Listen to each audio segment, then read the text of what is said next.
Hello and welcome again dear student. स्वागत है आप सभी का हमारे इस खास शो में, करंट अफेयर शो, जो कि जीके का डोज है एक तरह से। हमारी फर्स्ट वीडियो के पार्ट में आपने देखा आज की डेट 5 अगस्त 2025 में पार्ट 1 में 5 हेडलाइन। अब हम चलते हैं 6th हेडलाइन की तरफ। 6th हेडलाइन है हमारी, नीति आयोग ने 200 अरब डॉलर के अवसर उजागर करने वाली रिपोर्ट जारी की। तो यहाँ पे इंपॉर्टेंट क्वेश्चन बनता है कि नीति आयोग है क्या। ये एक नीति आयोग है भारत देश का। इसके वर्तमान में अध्यक्ष एक तरह से क्या है, नीति आयोग के वर्तमान अध्यक्ष प्रधानमंत्री होते हैं, जो वर्तमान में नरेंद्र मोदी जी हैं। इनको उजागर करने वाली जो रिपोर्ट किससे रिलेटेड है, 200 अरब डॉलर के अवसर को उजागर करने वाली, किससे रिलेटेड, इलेक्ट्रिक वाहनों से रिलेटेड है। कब जारी की गई, 4 अगस्त 2025 को नई दिल्ली में ये जारी की गई। और क्या क्या क्वेश्चन बन सकते हैं, जैसे कि इसके CEO कौन है नीति आयोग के वर्तमान में, तो VVR सुब्रमण्यम जी हैं इसके वर्तमान में CEO। सचिव कौन है भारी उद्योग मंत्रालय में, कमरान रिजवी जी।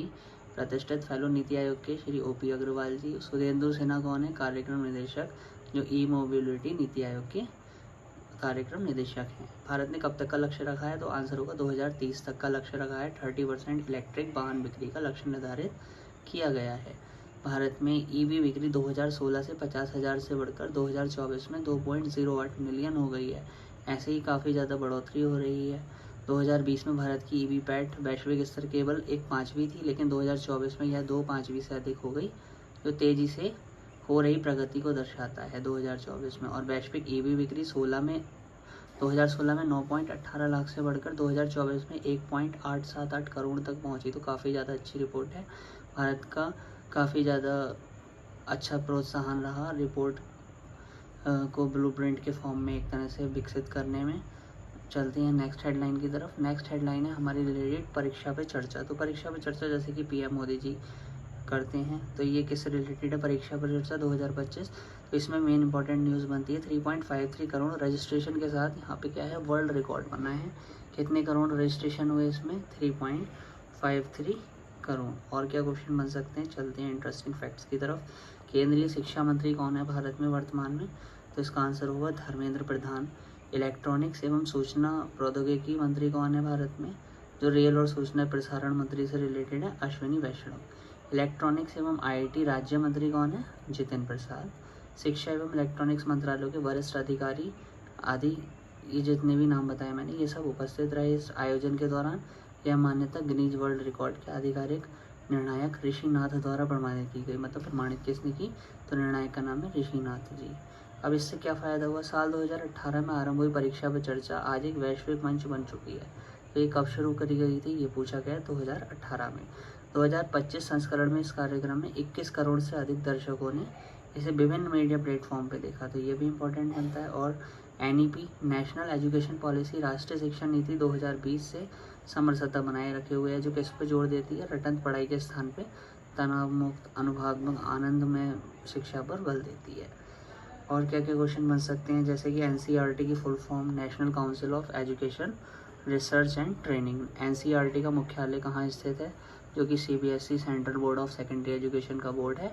ये प्रीत विहार कड़कड़ डोमा कोर्ट के पास नई दिल्ली में स्थित है, जो कि CBSE से रिलेटेड पूरे देश में एक संस्था है। चलते हैं नेक्स्ट हेडलाइन की तरफ। ये हेडलाइन हमें बताती है कि 800 साल बाद फटा क्राशो नेनिकोव ज्वालामुखी। अब ये ज्वालामुखी इंपॉर्टेंट बनता है। क्राशे नेनिकोव कहाँ पर है, ये रूस है, रशिया, जहाँ पे 7 टाइम जोन है। रूस के कामचटका प्रायद्वीप में, कहाँ पे, रूस के कामचटका प्रायद्वीप में स्थित ये 600 वर्षों के बाद विस्फोट हुआ है, जो स्थानीय समय अनुसार देखा जाए तो 2:50 पर वहाँ हुआ। और विशाल बादल धुएं के 4 किलोमीटर राख, मतलब 4 किलोमीटर की ऊंचाई तक आकाश में फैल गए। 15वीं शताब्दी के बाद पहली बार ये काफ़ी खतरनाक विस्फोट हुआ है। जगह का नाम याद रखना है, क्राशे नेनिकोव। कहाँ पर है ये, प्रशांत महासागर की और पूर्व दिशा में। ये कहाँ पर है, रूस की तरफ। और 200 किलोमीटर तक ये पेट्रोपाव्लोव्स्क कामचास्की से लगभग 200 किलोमीटर दूर उत्तर में स्थित है। तो काफ़ी ज़्यादा ये गंभीर एक हेडलाइन है हमारी, जो प्रशांत महासागर से ऊपर उड़ने वाली उड़ानों को भी काफ़ी ज़्यादा इफेक्टिव कर रही है, प्रभावित कर रही है। हाल ही में भूकंप आया था, बताइए कितनी तीव्रता का, 8.7 तीव्रता का। कहाँ पर, इसी स्थान पर एक 8.7 तीव्रता का भूकंप आया था। तो तीव्रता याद रखेंगे 8.7। अब ये भूकंप की तीव्रता किससे नापी जाती है, मेज़रमेंट की एक डिवाइस होती है, उसका नाम क्या है, उसका नाम है सीस्मोग्राफ, जिससे हम भूकंप को मेज़र करते हैं कि उसकी तीव्रता इंटेंसिटी कितनी है। ठीक है। और लास्ट बात करें तो ये पहले इतिहास में हो चुका है 1463 यानी 1463 ईस्वी में पहले भी ये ज्वालामुखी विस्फोट हुआ था। उसके बाद अब हुआ है कितने साल बाद, 600 साल बाद। नेक्स्ट हेडलाइन है हमारी 9।